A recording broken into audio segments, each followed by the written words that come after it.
السلام علیکم۔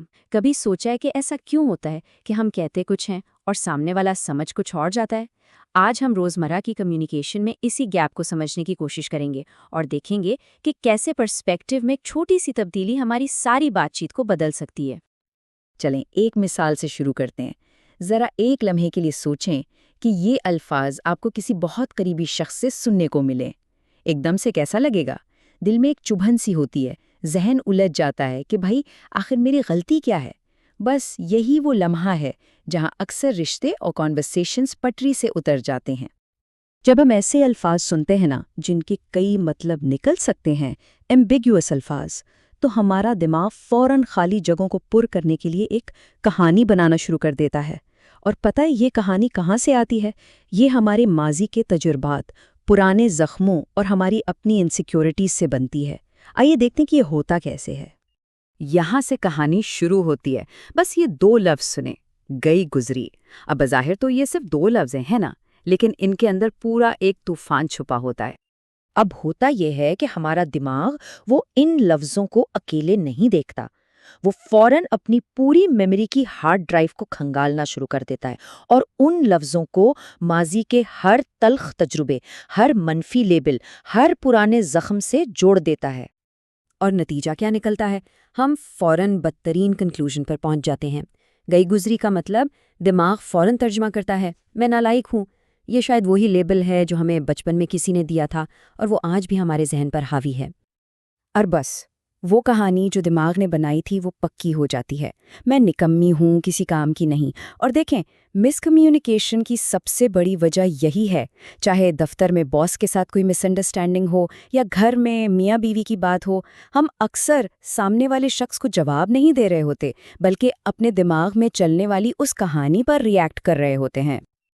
لیکن سوال یہ ہے کہ کیا اس پورے مینٹل اسپائرل کو، اس ذہنی چکر کو شروع ہونے سے پہلے ہی روکا جا سکتا ہے؟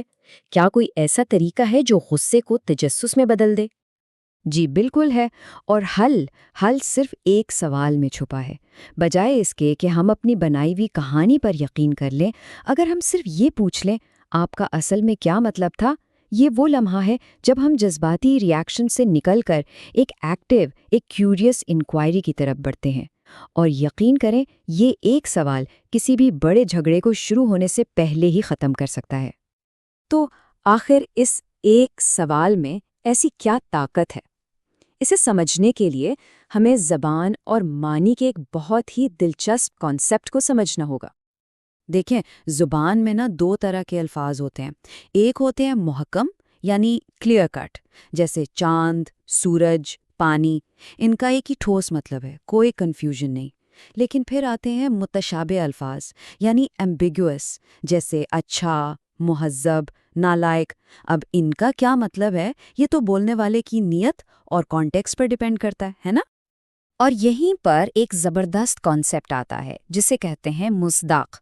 مصداق کا مطلب ہے وہ اصل، حقیقی چیز یا خیال جس کی طرف بولنے والا اشارہ کر رہا ہے، یعنی ان کی ٹرو انٹینشن۔ تو اچھی کمیونیکیشن کا راز یہ ہے کہ ہم اپنی ازمپشن پر نہیں بلکہ دوسرے کے مصداق کو ڈھونڈنے کی کوشش کریں۔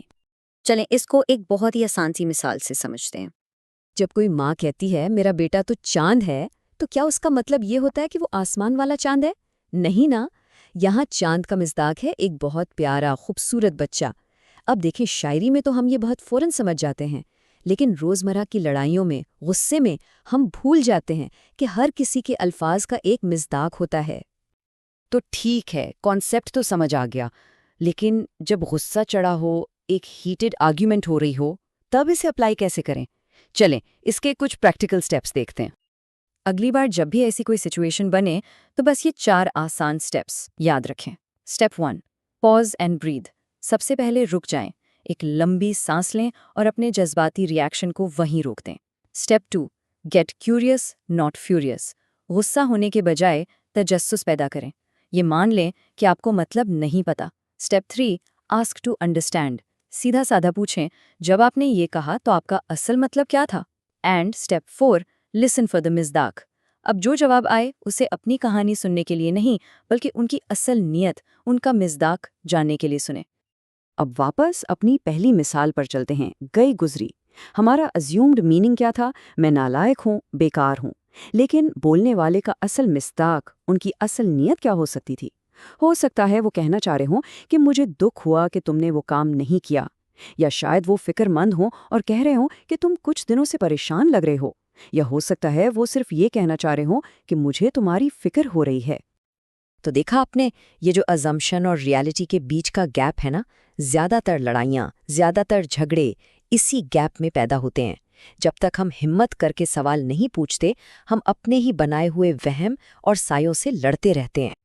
تو اس کانسیپٹ کو سمجھنے کا فائدہ کیا ہے؟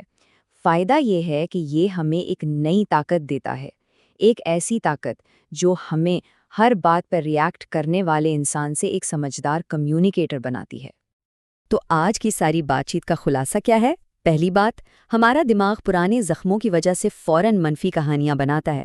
دوسری بات، ایمبیگیوس الفاظ کا کوئی ایک فکسڈ مطلب نہیں ہوتا۔ تیسری اور سب سے اہم بات، ایزیوم کرنے کے بجائے ہمیشہ بولنے والے کا اصل مطلب یعنی مصداق تلاش کریں، اور یاد رکھیں ایک چھوٹا سا کیوریس سوال ایک بڑے جھگڑے کو ٹال سکتا ہے۔ اصل کلیئرٹی تبھی آتی ہے جب ہم اپنے دماغ کی کہانی پر ریاکٹ کرنا بند کر دیتے ہیں۔ اور آخر میں ایک سوال آپ سب کے لیے، اپنی زندگی میں کسی ایک ایسے رشتے کے بارے میں سوچیں جسے آپ بدترین فرض کرنے کے بجائے دوسرے کا حقیقی مصداق تلاش کر کے بہتر بنا سکتے ہیں۔ اس پر ضرور سوچیے گا۔ یہ تمام معلومات صوبیہ نورین کے لیکچرز اور سٹڈیز پہ مبنی ہیں۔ یہ ممکن ہے کہ کچھ خیالات یا جملے اصل مواد سے تھوڑے مختلف ہوں، کیونکہ یہ ایک AI سے تیار کردہ خلاصہ ہے۔ اگر آپ کاؤنسلنگ یا اسٹڈی کے تفصیلی طریقوں کے بارے میں جاننا چاہتے ہیں تو آپ +92320 56367775 پر رابطہ کر سکتے ہیں۔ آپ اپنے سوالات اور تبصرے نیچے چھوڑ سکتے ہیں یا ہمیں educationbysobia@gmail.com پر ای میل بھی کر سکتے ہیں۔ ہمارے ساتھ رہنے کا بہت شکریہ۔